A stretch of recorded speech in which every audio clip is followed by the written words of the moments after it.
La semana pasada comenzamos un tema que yo creo, mis queridos hermanos, que debe ser el corazón de la vida cristiana, el corazón de la iglesia. Y es el reino de Dios. Y vamos a tener la segunda parte, hablar acerca de este tema.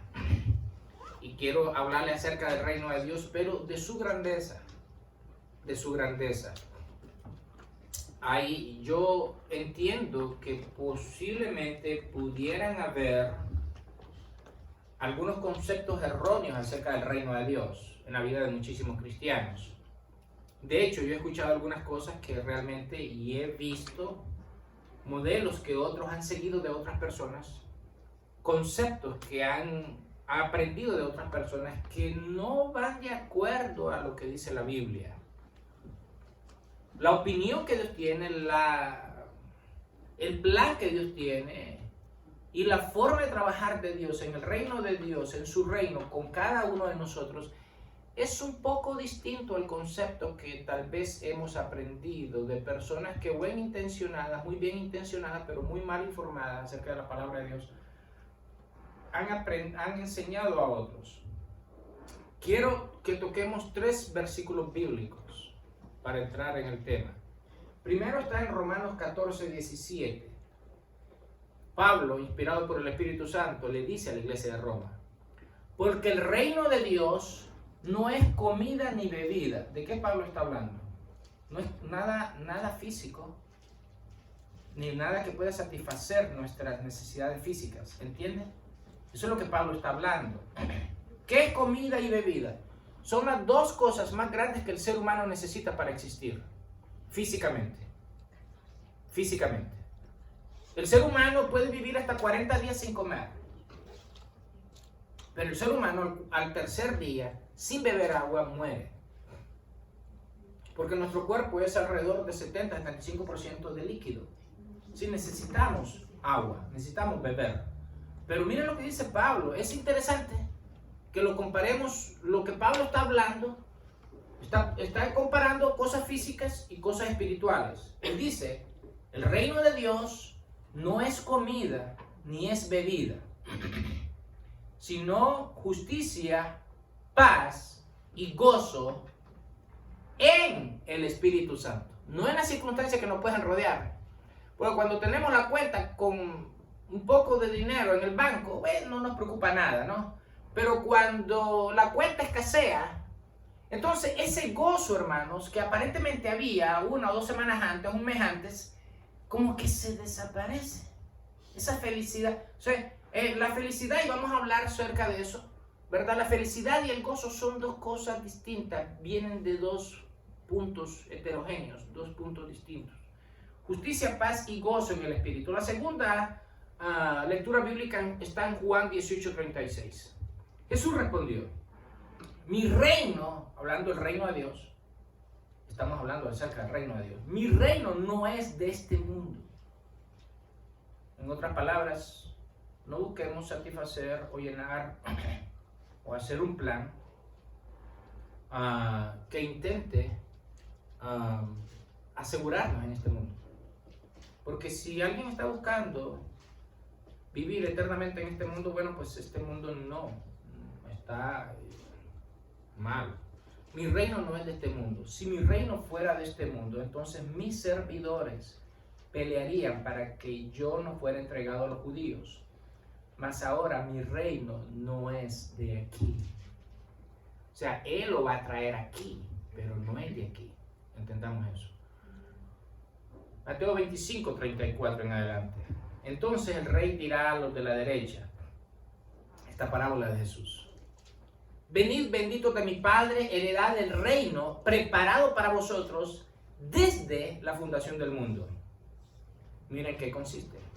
Porque tuve hambre y me diste de comer, tuve sed y me diste de beber, fui forastero y me recogiste, estuve desnudo y me cubriste, enfermo y me visitaste, en la cárcel y viniste a mí. Mire lo que pasa ahora. Entonces los justos le responderán diciendo: Señor, ¿cuándo te vimos hambriento y te sustentamos, o sediento y te dimos de beber? ¿Y cuándo te vimos forastero y te recogimos? ¿O desnudo y te cubrimos? ¿O cuándo te vimos enfermo en la cárcel y venimos a ti? Mire lo que le responde Jesús. Respondiendo el rey, le dirá: de cierto os digo que en cuanto lo hiciste a uno de estos mis hermanos más pequeños, a mí lo hiciste. Una de las labores que dice aquí acerca del reino de Dios, queridos hermanos, es de que el reino de Dios no consiste en que nosotros nos miremos a nosotros mismos, sino en que nosotros veamos la posibilidad, el potencial de poder hacer algo por otras personas necesitadas. De hecho, Dios nos da el ejemplo de cómo arranca el reino de Dios. Número 1. La semana pasada vimos que para entrar al reino de Dios existe solamente una sola puerta. Jesucristo dijo en Juan 10, yo soy la puerta. Okay, ¿cómo se entra a esa puerta y en qué condiciones? En una vida de un genuino y sincero arrepentimiento de todos nuestros pecados. Que hagamos un análisis, la persona tiene que hacer un análisis de cómo ha ofendido a Dios. Si ha sido idólatra, si ha mentido, si ha robado, si ha hecho el pecado que sea. Decirle al Señor, Señor, he pecado y según, Señor, tu espejo, tu palabra, a la cual yo me miro, he sido encontrado falto. No puedo hacer nada por mí mismo, pero yo acepto el sacrificio de Cristo en mí, por mí. Yo lo acepto. Por favor, salva mi alma. Escribe mi nombre en el libro de la vida. Un genuino y sincero arrepentimiento de todos nuestros pecados es la manera en que uno entra al reino de Dios. Ahora, el reino de Dios, como dijo Jesús, no es de este mundo, no espere. Ahora, es bastante interesante porque Dios también, según esta parábola que leímos ya por último en Mateo 25, ¿cómo es que nosotros, la iglesia, se tiene que comenzar a desarrollarse dentro del reino de Dios? No mirándonos a nosotros, mirando qué podemos hacer por los otros. ¿Por qué? ¿De dónde cogemos nosotros este ejemplo de Dios mismo? La Biblia dice que Dios mandó a su Hijo para salvar al mundo. Él fue el que inició, el que nos dio la iniciativa de dar a beneficio de los menos desposeídos. Así que dentro del reino de Dios, hermanos, existen leyes que no las podemos ver en las leyes humanas, en las leyes terrenales. Las leyes terrenales dicen, si tú das, entonces yo doy. Las leyes de Dios no. Las leyes de Dios dicen, si tú das, entonces yo te voy a dar a ti. Una de las cualidades, hermanos, que existe, por ejemplo, Jesucristo dice, mi casa será llamada casa de oración. Casa de oración para todos los pueblos. Y estamos mirando que en Apocalipsis capítulo número 8, Dios, para enviar juicio al mundo, Él primero toma una materia prima y es la oración. Sin la oración Dios no puede juzgar al mundo. Fíjese qué interesante. Sin la oración Dios no puede hacer nada. Aparentemente Dios está esperando que su pueblo ore para después mezclarlo con el fuego del altar y tirarlo a la tierra y que haga juicio. O sea, una de las cosas principales que la iglesia está llamada a hacer dentro para el reino de Dios es buscar la presencia de Dios más y más. Y esto, hermanos, debemos de aprenderlo nosotros como hijos de Dios. La iglesia lo debe de aprender bien. La iglesia debe de entender que el primer punto dentro del reino de Dios es la completa sumisión a Dios, a su palabra. Padre nuestro que estás en los cielos, que se haga tu voluntad. La voluntad de Dios va a prevalecer y Dios va a usar todo su poder para que su voluntad permanezca. Y esto, hermanos, la iglesia nosotros lo debemos de entender porque algunas creaciones de Él intentaron hacer lo contrario y fracasaron eternamente. Los ángeles de Dios, que ahora son demonios, intentaron hacer su propia voluntad y fueron excluidos del cielo y fueron arrojados y fueron transformados, y lo que anteriormente eran seres angelicales hermosos, preciosos, ahora son horrendos, terribles, perversos, malignos. Así que todo aquel que va en contra de hacer la voluntad de Dios, indiscutiblemente, hermanos, va a tener un pago bien feo de parte de Dios. El reino de Dios hermanos, una de las cualidades del reino de Dios es que se haga su voluntad. Y el modelo que Dios ha diseñado para que se haga la voluntad, para que se establezca la voluntad, es la iglesia. La iglesia es el instrumento de Dios para establecer la voluntad de Dios aquí en la tierra. ¿Y qué instrumento tiene la iglesia entonces para que se haga su voluntad? La palabra de Dios. Su palabra. Usted y yo no sabemos tal vez lo que sea correcto. No importa las personas tal vez qué tan sabias serán. Necesita encontrarse con la voluntad de Dios. Necesita encontrarse con la palabra de Dios. Ahora, en este punto, hermanos, Israel fracasó. La iglesia lo comienza a entender, tal vez no lo ha entendido completamente, pero lo comienza a entender. Israel aparentemente no lo ha entendido. La escatología judía, hermanos, sostiene que la venida del Mesías, esto es lo que ellos creen. Los judíos, lo que ellos piensan acerca del Mesías, los judíos que no han recibido a Cristo todavía, ellos dicen de cómo tendría que venir el Mesías, de esta manera.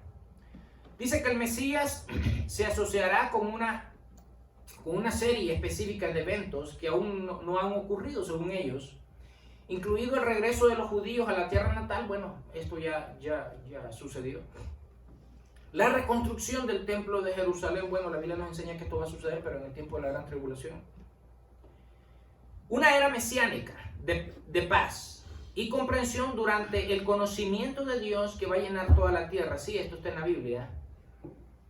Dado que los judíos creen que ninguno de estos eventos ha ocurrido durante la venida de Jesús, o sea, para ellos todavía no ha ocurrido, ni ocurrieron después de su muerte, ¿verdad? Dicen ellos. Se considera que Jesús no es el Mesías. Lo que los judíos pasaron por alto, hermanos, y este es el gravísimo problema de los pueblos judíos, es lo que los judíos han pasado por alto. Es de que Dios, antes de hacer estas cosas físicas, el reino de Dios no es comida ni bebida, ninguna cosa física. O sea, antes de que Jesús arreglara estas cosas físicas, primero Dios vino a arreglar algo espiritual en el ser humano. Que para Dios, desde el punto de vista de Dios, es mucho más importante. Y para cualquiera de nosotros que nos pongamos a pensar, es mucho más importante, y Dios tiene razón. El problema que Dios vino a arreglar, primeramente al mundo, es el problema del pecado. El pecado que nos separa de Dios, el pecado que nos divide de Dios. El pecado, hermanos, el cual ahora en este momento, hermanos, en muchísimos lugares no se está predicando. No se está predicando, hermanos, que debemos de vivir delante de la presencia de Dios. Y nadie puede estar en la presencia de Dios si al menos, hermanos, no cumple cierto tipo de requisitos. Cada figura en la historia judía que fue implementada en el desierto, como levantar un altar, un tabernáculo y sacrificar animales, simple y sencillamente esto apuntaba al original, a algo que Dios iba a hacer más adelante. Como se le dice en Éxodo 25:40, de aquí en adelante todos los versículos, usted los tiene que buscar en su Biblia. Éxodo 25:40 dice, Dios le dijo a Moisés, mira y hazlos conforme al modelo que te ha sido mostrado en el monte. Hazlo conforme al modelo. ¿Dónde está ese original? No está en la tierra, todo lo original está en el cielo. El Cordero de Dios, el Cordero perfecto de Dios, viene del cielo. Es del cielo. Así que no podemos, todo lo que podemos recibir, dice la Biblia, viene del cielo. El Cordero perfecto de Dios. Los animales que sacrificaban aquí eran símbolos del verdadero Cordero de Dios. O sea, no podemos esperar, la nación de Israel no puede esperar que un animal pueda pagar los pecados de ellos, puede expiar por completo, por toda la eternidad, los pecados de ellos. No puede esperar que un sacerdote que tiene un día de nacimiento y tiene un día en el cual va a fallecer, puede esperar a la nación de Israel que ese sacerdote va a ser el sacerdote adecuado por el cual Dios lo pueda usar para... Se necesita otro tipo de sacerdocio.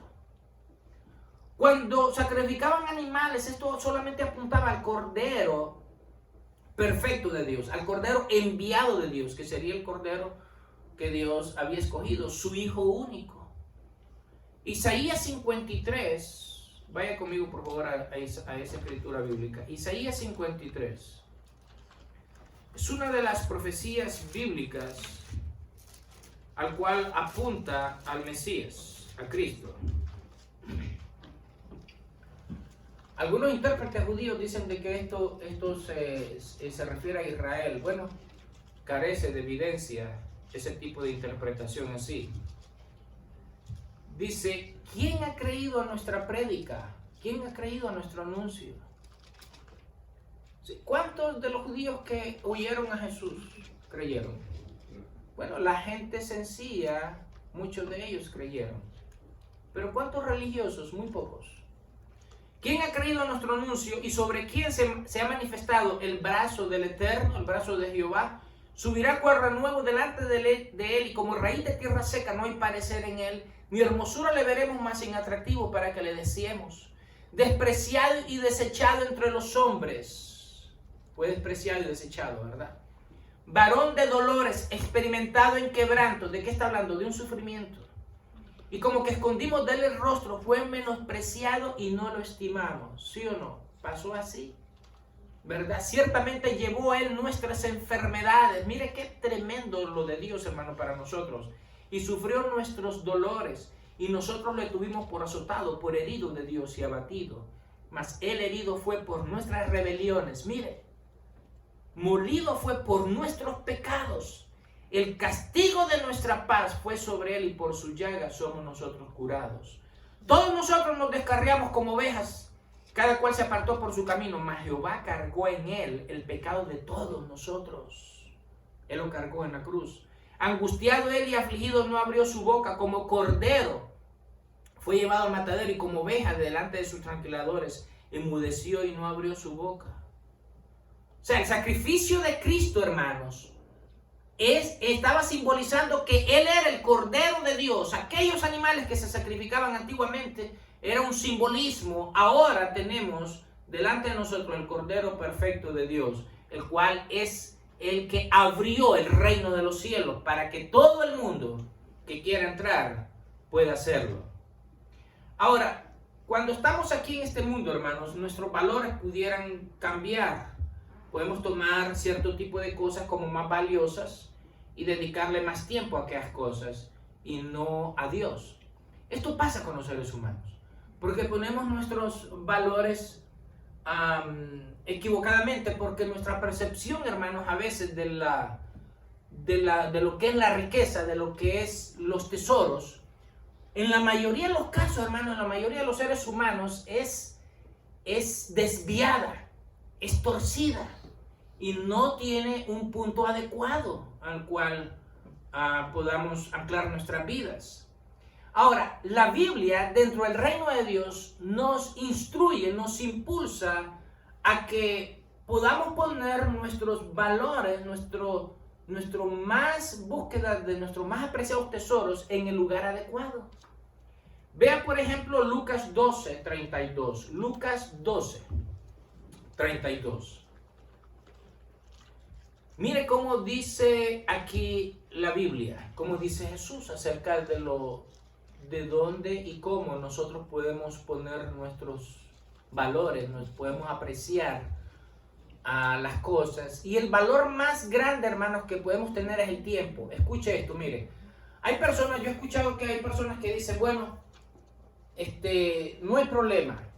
Si yo perdí esta oportunidad, yo la voy a recuperar. Mire, usted puede comprar, si se le arruina un televisor, usted puede comprar otro televisor. Si se le arruina un carro, puede comprar otro carro. ¿Sí o no? Si a alguien se le quema la casa, bueno, pues con 20,000 sacrificios, pero puede volver a tener otra vez su casa. Diga, contéstese algo. ¿Puede comprar usted y yo un segundo de vida? No. Hay cosas que no se pueden comprar. Hay cosas que Dios a cada uno de nosotros, si logramos terminar el día y Dios lo permita, Dios nos ha acreditado 24 horas en su agenda. Usted y yo decidimos cómo invertimos ese tiempo. Y esos son los tesoros más apreciados que debemos de tener. Cuando usted y yo oramos, hermanos, nuestra actitud debe de ser así. Ahora le voy a explicar por qué. ¿Por qué? Porque cuando oramos, hermanos, nosotros estamos esperando ¿qué cosa? Que Dios ponga lo que le estamos pidiendo en nuestras manos. Eso está perfecto. Eso está bien. Para algunas personas es un problema. Porque hacemos esta actitud, tenemos esta actitud, Dios pone aquí en nosotros. Pero esta actitud, hermanos, nos lleva a que otros, personas necesitadas, puedan tomar también. Y el egoísmo es el peor enemigo del ser humano. Cuando nosotros nos empeñamos, hermanos, que lo que nosotros hacemos, y me encanta la oración de David, por eso la leímos. Me encanta, me fascina. Yo creo que David es conforme al corazón de Dios, como dice la palabra de Dios. David sabía muy bien que todo lo que él tenía es por pura gracia, amor y misericordia de Dios. Que lo que Dios había puesto en su mano es porque Dios le había placido la regalada y santa gana de dárselo. Y que Dios, en el momento que si él hubiera querido, Dios se lo quita, y de hecho se lo mostró algunas veces. Todo lo que usted y yo podemos tener, hermanos, tenemos en este momento y podríamos tener, es simple y sencillamente la pura misericordia de Dios. Amén. Y cuando Dios hace esto, Señor, por favor, bendíceme, haz esto, a lo otro, te rogamos, Señor, por mi necesidad, Señor, o por mi familia. Cuando Dios, posiblemente Dios no está contestando, hermanos, la mayoría de las veces Dios no contesta conforme a nuestras oraciones. Gracias a Dios que Dios no hace eso. Dios nos contesta siempre, pero no siempre como nosotros queremos. Dios siempre pone bendiciones aquí. Esa actitud nos lleva a que otros puedan tomar de allí. Ahora, el impedir esa acción de otras personas, eso es pecado. Y nos cierra las puertas para que Dios pueda continuar derramando bendiciones a nuestra vida. Porque, ¿qué es lo que dice la Biblia? Dad y se os dará. Déjeme decirle, yo realmente no me gusta lo que la mayoría de los predicadores apuntan siempre al dinero. De lo último, hermanos, que Dios está interesado de nosotros es en el dinero. Piensen algo, piensen esto. El Dios que hizo el universo, el Dios que hizo el oro y la plata, todas las riquezas, ¿estará interesado en nosotros, hermanos, en unos cuantos dólares? No. Ay, por favor, cualquiera que piense en eso está más topado de la mente que cualquiera. Dios no está interesado en nuestro dinero, hermanos. De Dios son las riquezas, Dios es todas las cosas, como dijo David. Dios está interesado más en nuestra disposición de nuestros corazones, porque lo que Dios ve es el corazón. Por eso es que cuando dice en Lucas 12:32, dice, no temáis manada pequeña, porque a vuestro Padre le ha placido daros el reino. Mire cómo dice, vended lo que poseéis y dad limosna. Dar limosna no es la interpretación católica. Dar limosna es hacer bien. Haceos bolsas que no se envejezcan. Tesoros en el cielo que no se agote. ¿De qué está hablando? De los tesoros, las riquezas que conocemos mundanamente, por favor. No está hablando de eso. Aleje su mente de eso. Que no está hablando, porque los tesoros que podemos tener en el cielo, en el banco, se agotan. Dice, haceos tesoros en el cielo que no se agoten. En el banco del cielo no se agota. Donde ladrón no llega, ni polilla destruye, porque donde esté vuestro tesoro, mire cómo Jesús lo pone, donde esté vuestro tesoro, ahí estará también vuestro corazón. Siempre nosotros vamos a estar inclinados a aquello que más nos atrae. Y si las personas, hermanos, les atrae más acumular riqueza en este mundo, su vida va a estar concentrada en eso. O sea, Dios, quiero recalcar esto. Dios no es que esté en contra del trabajo, de hecho Dios nos manda a trabajar. De hecho, el que no trabaja, hermanos, es pecado. Porque la Biblia dice que tenemos que ganarnos el pan con el sudor de nuestra frente. O sea, el trabajo es algo que nos dignifica. Pero si Dios hubiera querido, hermanos, que hubiéramos sido esclavos del trabajo, hubiéramos nacido con una herramienta en la mano. Dice Dios, hagan tesoros en el cielo, donde ahí la cuenta de ustedes no va a bajar.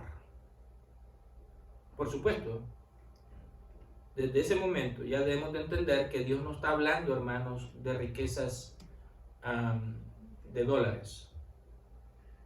Okay, está hablando de otro tipo de riquezas que tenemos que acumular allá. Donde el ladrón no pueda hacer túneles por abajo de tu casa y robarte, dice Jesús. Donde la polilla o el orín no puedan corromper. Porque donde esté vuestro tesoro, ahí estará vuestro corazón. Si nuestro corazón, hermanos, está limpio de toda influencia terrenal, hermanos, entonces va a estar apto para comenzar a acumular riquezas en el banco del cielo. Mateo 7:21. Mire cómo dice Mateo 7:21. No todo el que me dice Señor, Señor, entrará en el reino de los cielos. Porque hay muchos que lo dicen, ¿verdad? O sea, de todos los seres creados por Dios, hermanos, el más rebelde es el ser humano. Porque los demonios se sujetan al nombre de Jesús. Pero el ser humano, hermanos, es bastante difícil. No todo el que me dice Señor, Señor entrará en el reino de los cielos, sino, mire cómo dice, el que hace la voluntad de mi Padre que está en los cielos. ¿Cuál será el mayor tesoro que nosotros podemos acumular en el reino de los cielos? En hacer la voluntad de Dios. En permitir que la voluntad de Dios se haga en nuestra vida. Muchos me dirán en aquel día, Señor, Señor, ¿no profetizamos en tu nombre? ¿O en tu nombre echamos fuera demonios y en tu nombre hicimos muchos milagros? Entonces les declararé, nunca os conocí, apartados de mí, hacedores de maldad. ¿Por qué Jesucristo dice en el versículo 22? Que profetizaron en su nombre, echaron fuera en su nombre, hicieron muchísimos milagros en su nombre. En los tiempos de Jesús, hermanos, cuando Jesús estuvo aquí en la tierra, habían personas que echaban fuera demonios, hermanos. Afuera de Jesús. Jesús lo dijo. Jesús le dijo a los fariseos, le dice, si yo, respondiéndole a la acusación que ellos le estaban haciendo, ¿no? Jesús le dice, si yo echo fuera demonios por Belzebú, entonces ¿por quiénes los echan vuestros hijos? O sea, los hijos de los religiosos que lo estaban acusando a Jesús, Jesús está diciendo que ellos echaban fuera demonios. Ahora, ¿cómo ellos lo hacían? Por medio de la palabra. Pero la palabra es Jesús, dice la Biblia. La palabra es Jesús. Así que aquellos que echaban fuera demonios, pero si no reconocían a Jesús, por mucho que echaran fuera demonios, lo que Jesús está diciendo. Y hoy día sucede eso. Por mucho, hermanos, que profeticen, por mucho que echen fuera demonios, por mucho que hagan milagros, pero si no se sujetan a la voluntad de Dios, Él les va a llegar a decir, nunca os conocí, apartaos de mí, hacedores de maldad. El término hacedores de maldad en el original es torcedores de la palabra, interpretadores de sí mismos de la palabra. O sea, las personas hacen una interpretación de sí mismas de la palabra, no como la interpretación de Dios que Dios hace. Ahora, Jesús nos enseñó, hermanos, la grandeza del reino de Dios. Vayamos por favor un poquito a Primera de Crónicas 29. Mírenlo cómo lo describe David. El conocimiento que tiene David acerca de Dios y del reino de Dios. Una de sus oraciones más sublimes, más poderosas, más tiernas del rey David. Están edificando o están trayendo los materiales para edificar el tabernáculo. Dios le dijo a David, tú no vas a hacer que me vas a edificar un templo, una casa, porque tus manos están manchadas de sangre, pero yo voy a levantar de ti a un hijo, uno de tus propias entrañas, que él va a ser el que me va a edificar el templo. Pero David en su vida, él quiso acumular todo lo que su hijo iba a necesitar para edificar el templo. Así que él llama a todo el pueblo y todo el pueblo comienza a dar para la edificación de una casa para Dios. Y David comienza a orar. Desde el versículo número 11, versículo número 10 dice, asimismo se alegró mucho el rey David y bendijo a Jehová delante de toda la congregación. Y dijo David, bendito seas tú, oh Jehová, Dios de Israel, nuestro Padre, desde el siglo y hasta el siglo. Verso 11. Tuya es, oh Jehová, la magnificencia, el poder, la gloria, la victoria y el honor. Mire cómo lo describe David. Porque todas las cosas que están en los cielos y en la tierra, ¿de quién son? Tuyas. Tuyo, oh Jehová, es el reino, y tú eres excelso sobre todos. Tuyo, oh Jehová, es el reino, y tú eres excelso sobre todos. Versículo número 12. Las riquezas y la gloria, ¿de dónde proceden? De ti, y tú dominas sobre todo. Él domina sobre cada gobierno. Y en tu mano está la fuerza y el poder. Mire cómo dice. Y en tu mano el hacer grande y dar poder a todos. Ahora pues, Dios nuestro, nosotros, ¿quiénes son nosotros? Sus hijos. Alabamos y loamos tu glorioso nombre. O sea, según el conocimiento que tenía David, hermanos, de Dios es el reino. Y todas las cosas que están, ya sea en el cielo o aquí en la tierra, y en cualquier parte del universo, hermanos, son de Dios. Dios las creó. Ahora, ya establecimos que para entrar al reino de Dios se necesita arrepentimiento. Que para establecer el reino de Dios se necesita sumisión absoluta, incondicional. Señor, como tú lo digas, en la manera que tú lo digas, cuando tú lo digas. La completa sumisión a Dios. Hemos establecido que todo lo que existe es de Dios. Ahora, ¿cómo se mide, hermanos, la grandeza del reino de Dios? ¿Cómo logramos medir la grandeza del reino de Dios? Vaya conmigo, por favor, a Mateo 11. ¿Qué es lo más grande? ¿Qué es lo más grande dentro del reino de Dios? Mateo, capítulo número 11, nos da algo en qué pensar. Vienen unos mensajeros de Juan el Bautista. Juan el Bautista ha sido preso por Herodes. Todavía no ha sido ejecutado, ¿no? Por supuesto. Juan el Bautista está preso. Todavía tiene unos discípulos que no se fueron con Jesús. Se quedaron con él. Y Juan el Bautista comienza a entrar un poco en depresión. Él está en la cárcel. Él era el que había presentado al Mesías de Dios al mundo. Recuerde esto. O sea, no puede ignorar lo que está pasando aquí en el capítulo 11 de Mateo si primero no entender aquello. Jesús viene bajando en las riberas del río Jordán y él está bautizando a los pecadores que están arrepentidos. Y él dice, he aquí el Cordero de Dios que quita el pecado del mundo. Él lo presenta. Él lo presenta a Jesús. Y desde ese momento, Juan el Bautista dice estas palabras: es necesario que Él crezca y que yo mengüe. Porque el que estaba en la esfera social, en los ojos de todo el mundo, era Juan el Bautista. Venían los soldados, venían los fariseos y todo a ver lo que él predicaba y cuando él estaba bautizando. Y le decían, ¿eres tú el Cristo? Él decía, no, yo no soy el Cristo, pero yo le estoy preparando el camino a Cristo. Entonces cuando él viene, dice, he aquí el Cordero de Dios que quita el pecado del mundo.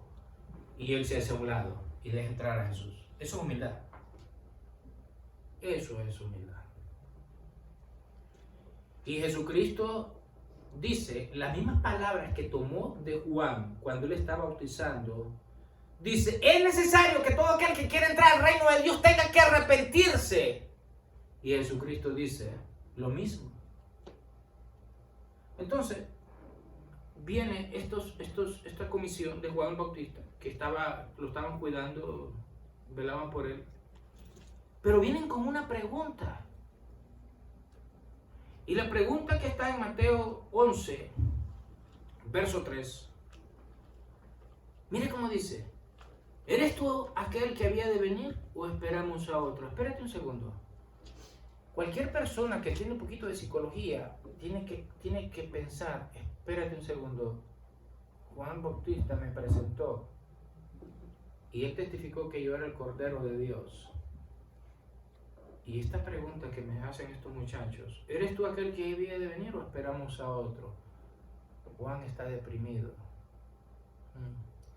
¿Qué puedo hacer para levantarlo? Buenas noticias.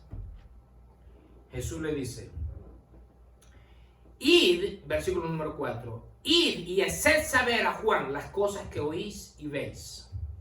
Los ciegos ven, los cojos andan, los leprosos son limpiados, los sordos oyen, los muertos son resucitados y a los pobres es anunciado el evangelio. Y bienaventurado el que no haya tropiezo en mí. Mientras ellos, esas fueron las palabras de Jesús para la comisión de Juan el Bautista, ¿verdad? Les dice, vayan y díganle esto a Juan el Bautista. Aquellos se fueron corriendo, me imagino yo, porque querían alentar a su Señor, ¿verdad? A su Maestro.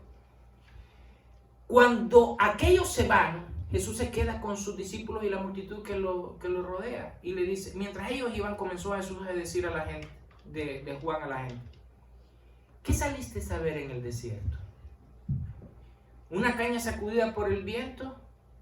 ¿Qué saliste a ver? ¿A un hombre cubierto de vestidura blanca? Es aquí que los que llevan vestidura blanca en las casas, en las casas de los reyes están. Pero ¿qué saliste a ver? Mire cómo dice Jesús. A un profeta, está refiriéndose a Juan el Bautista. A un profeta, sí, os digo, y más que profeta, porque este es de quien está escrito, y aquí Jesús saca otra vez la profecía que Juan el Bautista dijo allá. Y aquí yo envío mi mensajero delante de tu faz, el cual preparará tu camino. De cierto, de cierto, de cierto os digo, entre los que nacen de mujer, esto lo está diciendo Jesús, no se ha levantado otro mayor que Juan el Bautista. O sea, Jesús reunió a todos los profetas, ¿verdad? Que había en el Antiguo Testamento, todo el mundo. El último fue Juan el Bautista. ¿Quiénes sabían? Bueno, estaba Abraham, ¿verdad? Estaba Moisés, estaba Elías, Eliseo, Jeremías, ¿verdad? Todos ellos, Daniel, todos ellos, Ezequías. Jesús los pone a todos y pone a Juan el Bautista. Y dice, el más grande dentro del reino de Dios es Juan el Bautista. Analicemos algo entonces, porque esto es bien importante, hermanos, para nosotros. ¿Cómo fue el ministerio de Juan el Bautista? El ministerio de Juan el Bautista, hermanos, era de predicarle a la sociedad con que él estaba viviendo, hermanos, qué es lo que era pecado y qué es lo que no era pecado. Juan el Bautista era el tipo de predicador que no le tenía miedo ni a un rey asesino como el rey Herodes, que le decía al rey Herodes su pecado y que le decía a los religiosos de su tiempo el pecado y cómo tenían que conducirse en la vida. Ese era el tipo de predicador que era Juan el Bautista. Ahora recuerde una cosa, mire, Elías hizo, 7 milagros. Eliseo hizo, contando su muerte, ¿no? Cuando aquel muchacho que enterraron en la fosa donde él estaba, tocó los huesos de Eliseo y resucitó. Contando eso son 14, la doble porción que él había pedido a Elías. Nosotros, ¿cómo midimos la grandeza del reino de Dios en una persona? Según Jesús, la mide con otro tipo de vara. ¿Cómo la midió? ¿Cómo vivió la vida Juan? Mateo 6:33. Dice, mas buscad primeramente el reino de Dios y las cosas y toda la justicia y toda su justicia. Y todas estas cosas os serán añadidas. Mas buscad primeramente el reino de Dios y su justicia. No la mía, sino la justicia de Dios. Y todas estas cosas os serán añadidas. La grandeza del reino de Dios comienza, hermanos, con una completa y total sumisión en predicar la palabra de Dios. Por alguna curiosa razón, Jesucristo dijo que de los que nacidos de mujer y de los mayores dentro del reino de Dios, no había otro como Juan el Bautista. posiblemente Él esté mirando algo más que nosotros a simple vista no lo miramos. ¿A quién ha establecido Dios para establecer el reino de Dios en este tiempo? Ha llamado a su iglesia para establecer el reino de Dios. Ahora, ¿cómo tenemos que establecer entonces el reino de Dios si fue su iglesia a la cual ha llamado para establecer su reino? Es predicando y enseñando la palabra de Dios. Tenemos que predicar la palabra del Señor, hermanos. Los discípulos le pedían al Señor, Señor, danos denuedo, danos valor para predicar tu palabra. Tenemos que depender del Espíritu Santo, hermanos. No podemos caminar ni pretender, hermanos, que podemos alcanzar o hacer algo por nosotros mismos si no somos impulsados, gobernados, dirigidos, ungidos por la persona del Espíritu Santo en la vida nuestra. Con ese pensamiento, con esa idea tenemos que caminar. ¿Cuál debe ser la actitud de la iglesia? Cuando vino el Espíritu Santo, hermanos, en Hechos, capítulo número 2, ¿cómo dice la iglesia que estaba? Hay bien dos términos, dos cosas que llenaron, dos requisitos que cumplía la iglesia cuando vino el Espíritu Santo. El Espíritu Santo no vino a hacer eso. La iglesia ya lo había hecho. Estaban juntos, ¿y qué? En armonía. No se estaban peleando, no se estaban jalando los pelos, ¿no? Ni estaban insultando ni nada por el estilo. Estaban juntos y estaban en armonía. El Espíritu Santo no vino a hacer eso en ellos. O sea, yo no dudo, hermanos, que el Espíritu Santo les haya ayudado a ellos a entender que necesitaban estar juntos y en armonía. Pero cuando vino la unción, el bautismo, el Espíritu Santo en la vida de la iglesia, ellos ya estaban juntos y en armonía. O sea, la iglesia, hermanos, tiene que tener cierto tipo de características, de reunir cierto tipo de requisitos para que el reino de Dios se establezca en este mundo. Para que nosotros como iglesia, como el instrumento que Dios ha escogido para decirle a este mundo impío y las personas que están perdidas, hermanos, que es necesario que las personas se arrepientan de sus pecados. De esa manera la iglesia va a estar estableciendo el reino de Dios. El desafío en el reino de Dios para la iglesia es establecer la voluntad de Dios en este mundo. En decirle a un mundo impío que se guía por sus apetitos carnales, que la voluntad de Dios es menester, es necesaria que se establezca. Y por último, hermanos, ¿cómo está llamada la iglesia a colaborar con Dios para establecer su reino? Escuche esto, porque esto es así y esto no es negociable de Dios para con nosotros. Sin la ayuda del Espíritu Santo en la vida de la iglesia, sin la presencia del Espíritu Santo en la vida de su iglesia, en la vida de cada uno de nosotros, para establecer el reino de Dios, hermanos, no lo vamos a lograr sin Él. Tenemos que ser guiados por la persona del Espíritu Santo. Tenemos que ser dirigidos por la persona del Espíritu Santo. Ahora, cuando estamos hablando de ser dirigidos, de trabajar, estamos hablando de obreros dentro del reino de Dios. Cuando hablamos, hermanos, de hacer cosas dentro del reino de Dios, estamos hablando de trabajo. El otro día alguien en el trabajo, ya voy a terminar, el otro día alguien en el trabajo me hizo una pregunta, no recuerdo muy bien la pregunta, pero la respuesta que le di fue la siguiente. Le dije, mire, Dios nunca ha llamado a ningún haragán. ¿Cómo se le dice en su país? Perezoso, haragán.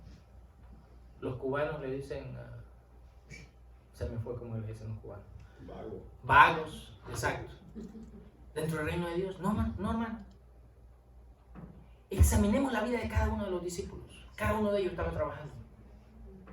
Jacobo, Juan, Marcos, todos estos discípulos, hermanos, muchos de ellos tenían hasta una compañía de pescar, hermano, y vendían pescado. Esa era la compañía, lo que es el modo operandi de ellos, en la vida que ellos se dedicaban.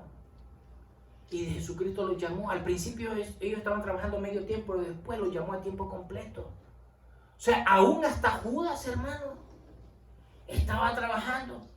Estaba robando, pero estaba trabajando, hermano. No, hermano, porque algunas personas piensan, bueno, dicen, el ladrón dice no trabaja. No, el ladrón tiene que trabajar. Lo que pasa es que quiere adquirir las cosas rápido, ¿no? Pero eso es un trabajo. Es un trabajo, hermano. Lo que lo cogen con las manos en la masa es otra cosa, pero es un trabajo. Hermanos, todo. Mateo estaba, ¿qué? Recogiendo impuestos para el gobierno de Roma. Cada uno de ellos estaba trabajando. Si usted observa, hermanos, Dios no llamó a ningún holgazán al reino de Dios. Imagínese eso, pero Dios tendría que tener problemas mentales, hermanos. Si llama a un haragán, hermanos, dentro de su reino, por todos los cielos, en el reino de Dios se necesitan obreros. Gente que labore, gente que trabaje. ¿Por qué? Yo siempre le he dicho que la iglesia es como cuando las muchachas hacemos un drama, ¿verdad? Que ensayamos. ¿Por qué? Porque tenemos proyectado que un día lo vamos a pasar a toda la congregación, ¿verdad? Y no nos queremos equivocar. La iglesia, cuando usted viene aquí a la iglesia, hermanos, usted canta, alaba al Señor, usted hace cosas dentro de la iglesia. Usted y yo estamos ensayando al original. Como decía al principio, el original, hermano, no está aquí. La iglesia, este tabernáculo, es un tabernáculo que nosotros donde vamos, hermanos, es un tabernáculo momentáneo. Se mueve. El original es inconmovible, dice el libro de Hebreos. Es un templo inconmovible. Entonces, cuando nosotros hacemos todas las cosas, venimos a la iglesia, oramos, cantamos, escuchamos la palabra, hacemos cosas para el beneficio de la obra de Dios. Simple y sencillamente estamos ensayando a que un día nos vamos a encontrar en el original. Y escuche, cuando ese día, hermanos, por todos los cielos, Dios espera, hermanos, que hayamos ensayado lo suficiente para no equivocarnos. Imagine usted, vamos a cantar, hermanos, y de repente se nos... ¡Ah! Un gallo se le va a alguien. No, hermanos, por favor. Vamos a cantar. Vamos a cantar y lo vamos a hacer, hermanos. Dios va... De hecho, no va a pasar eso, hermanos, porque Dios nos va a transformar. Dice 1 Corintios capítulo 15, 53 en adelante, que Dios nos va a transformar. Y aún, hermanos, vamos a tener unas voces que cuando nosotros nos escuchemos, nosotros mismos, wow, pero yo no tenía esa voz tú. Porque va a haber una transformación total de nosotros, hermanos. Una transformación total de nosotros. El que es sumamente altote, que creció como dijo aquel. Como palo de coco. Como palo de coco, hermano. Va a bajar a una estatura normal. El que es muy gordo, pues va a adelgazar, va a tener un cuerpo perfecto así. El que tenga 20,000 problemas, hermano, va a llegar a ser una persona perfecta. ¿Verdad? Entonces, cuando estemos allá delante de la presencia del Señor, hermanos, no nos vamos a equivocar en nada. Ahora, pero es necesario, hermanos, que entendamos que somos obreros y que tenemos que ser obreros. Lucas 10:2 dice la palabra. En Lucas capítulo 10, verso 2. Jesucristo, hablando de su reino, dice lo siguiente. Y les decía, la mies a la verdad es mucha. En otras palabras, mira, las multitudes son demasiadas, ¿ok? Para atenderlas en la obra del Señor. O sea, todo lo que conlleva eso es bastante trabajo. Más los obreros, ¿cuántos son? Pocos. ¿Por qué es así, hermano? ¿Por qué siempre debe ser así? Alguien sacó una encuesta hace años atrás y yo recuerdo que Miguel, una vez predicando, nos enseñó esa encuesta. De cada 100 personas, 20 son las que trabajan dentro de la iglesia. ¿Por qué debe de ser así? Porque no debe ser el 100%. ¿Por qué la mayoría de las personas, hermanos, pareciera que fueran desagradecidas? La mies, la verdad, es muchas más, los obreros pocos. Por tanto, dice, rogad al Señor de la mies, al dueño de las multitudes, que envíe obreros a su iglesia. A su iglesia. Hermanos, solo lo que hemos tenido, hermanos, la revelación de quién es Jesucristo y cuánto lo necesitamos, es que estamos seguros, hermanos, que nuestros pecados han sido perdonados y somos los que entendemos que nuestra labor dentro del reino de Dios, hermanos, debe ser una labor, hermanos, de todos los días. Yo le decía a la gente el viernes, mire, si existe, escuche lo que le voy a decir, hermano, porque esto es así. Aunque a usted no le guste, ni a mí no me gusta, pues, si usted me pregunta, ¿te gusta en el tiempo que Dios te mandó a vivir? Pues no, pues realmente no, hermano. Esa es la respuesta natural y sincera mía. Realmente no me gusta. Me hubiera gustado que Dios me hubiera mandado, me hubiera puesto a vivir, qué sé yo, en tiempos de abundancia, en tiempos cuando el evangelio era predicado y todo, y la gente venía y todo eso. En tiempos, ¿me entiendes? Así, nos tocó, hermanos, en tiempos proféticos bien delicados. Bien delicados. El diablo tiene un plan maestro que ya lo está desarrollando. Y la iglesia está en medio de todo eso. Estamos en medio de todo eso. Y a veces pienso, hermanos, que a nosotros nos tocó como el momento de Elías, con los profetas de Baal, con un montón de demonios alrededor. Y decir, hermanos, pararnos firmes con valor delante de todo el mundo y decir, ok, yo los reto a ustedes, 450, que es la mayoría, solamente él estaba ahí. Sí, 450. Vamos a ver, el Dios que responda, ese es el Dios del universo. Y el que no responde, entonces le vamos a hacer fuchi. Y cuando ellos comenzaron, trajeron su vaca, cada uno. Y cuando ellos dicen que de la mañana, hermano, hasta en la tarde, hasta se rajaban, esperando que Baal les contestara, que el diablo les contestara. Y esto, hermanos, nosotros los cristianos debemos de entenderlo bien. ¿Por qué Baal no contestó? ¿Se ha hecho una pregunta? ¿Por qué el diablo no le contestó a los 450? Les pudiera haber contestado. Él hace 20,000 señales, dice engañosas, dice la Biblia. Y la respuesta está. Cuando la iglesia vive en sumisión, en obediencia a Dios, hermanos, el diablo no tiene por qué hacerse presente. No tiene. El diablo está limitado. Que el Espíritu de Dios, hermanos, haga, diga y ordena. Cuando llegó el tiempo de Elías, Elías dice, pongan piedras ahí, 12 piedras, conforme a los hijos de Israel, de las tribus. Pongan la vaca allí. Dice, córtenla en pedazos.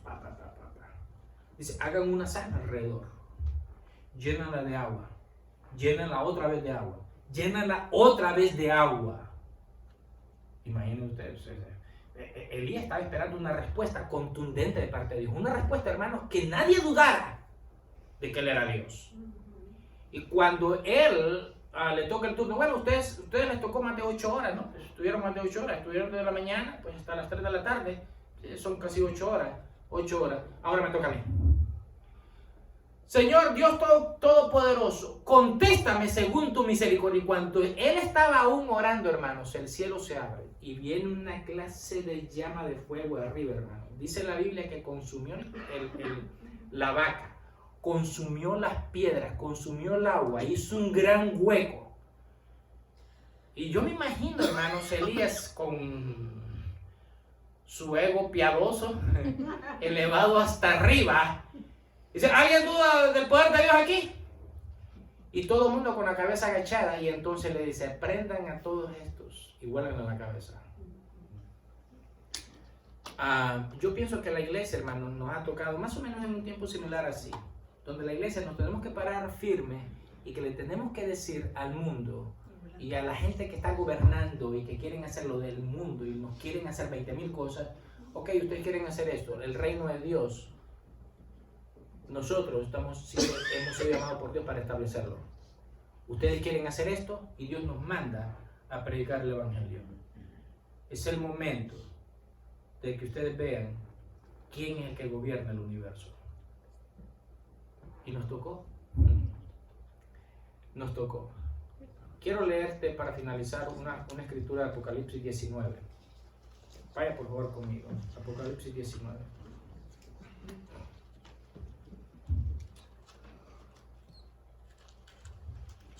Mire lo poderoso y lo grandioso, hermanos, que un día la iglesia del Señor va a gozar.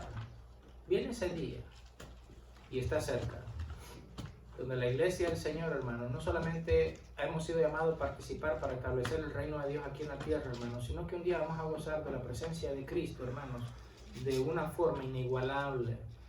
Apocalipsis 19, versículo 5 en adelante. Y salió del trono una voz que decía, alabad a nuestro Dios, todos sus siervos. ¿Quiénes son los que alaban a Dios? Sus siervos. y los que teméis, así pequeños como grandes, o sea, ricos y pobres, ¿no? Y oí como la voz de una gran multitud, como el estruendo de muchas aguas, y como la voz de grandes truenos que decía, aleluya, porque el Señor nuestro Dios Todopoderoso reina. Gocémonos y alegrémonos, y démosle gloria, porque han llegado las bodas del Cordero, y su esposa se ha preparado, y a ella se le ha concedido que se vista de lino fino, limpio y resplandeciente, porque el lino fino son las acciones justas de los santos. Las acciones, el trabajo que hemos desempeñado en su iglesia, hermanos, de los santos. Toda aquella persona que va a ser vestida de lino fino es porque se le va a examinar y se va a llevar a la conclusión de que su labor, sus acciones justas fueron lo suficiente para poder recibir esta vestimenta de lino fino. Hermanos, es el tiempo, hermanos, de establecer el reino de Dios. Y Dios quiere, queridos hermanos, que en este tiempo su iglesia entienda y comprenda que si no tenemos la dirección del Espíritu Santo de Dios, nuestra labor en este mundo es efímera, es sin valor. La presencia del Espíritu Santo en la iglesia debe de ser real. Tal vez no como nosotros querramos, sino como Él quiere, porque Él quiere establecer su voluntad en nosotros. Inclinen su rostro, vamos a orar. Querido Dios y Padre Celestial, Señor, te alabamos, bendecimos, Señor, tu precioso y grande nombre. Entendemos, maravilloso Dios, Señor, que tú deseas, oh buen Señor, establecer el reino de los cielos, y que tú has llamado a tu iglesia, y que tu iglesia está llamada a su vez, oh buen Señor, a vivir en completa sumisión y obediencia a tu voluntad, a tu palabra, a tu precepto, honrar tu palabra, honrarte en todo tiempo, en todo momento, en todo lugar, oh buen Señor. Tú nos has llamado, Dios bendito, Señor, mi Dios Padre, para obrar dentro de tu reino. Ayúdanos a entender nuestra labor. Ayúdanos, oh buen Señor, a comunicar el evangelio de vida a aquellas personas, Señor, que no te conocen, a aquellas personas, buen Señor, que no son salvas todavía. Espíritu de Dios, revélate a ellos, ábreles el entendimiento. Ayúdanos, buen Señor, a poder comunicar, Señor, la verdad eterna de tu palabra, Señor, a toda esta generación, Señor, que todavía no es salva, no te conoce. Obra maravilloso Dios, Señor, abre el entendimiento nuestro, abre el entendimiento de esta sociedad, Señor. Entrónate, queremos, Señor, honrar, glorificar, exaltar, alabar y bendecir tu nombre siempre. Ser los instrumentos que tú, oh buen Señor, has diseñado desde antes de la fundación del mundo, oh buen Señor, que fuéramos. Gracias, buen Señor, por la oportunidad, buen Señor, que tú nos permites, una oportunidad única, buen Señor, en este tiempo, de poder alumbrar con la luz de tu persona, oh Señor Jesucristo. Obra, buen Señor, y ayúdanos en cada momento. En el nombre de Jesús, Señor. Amén y amén.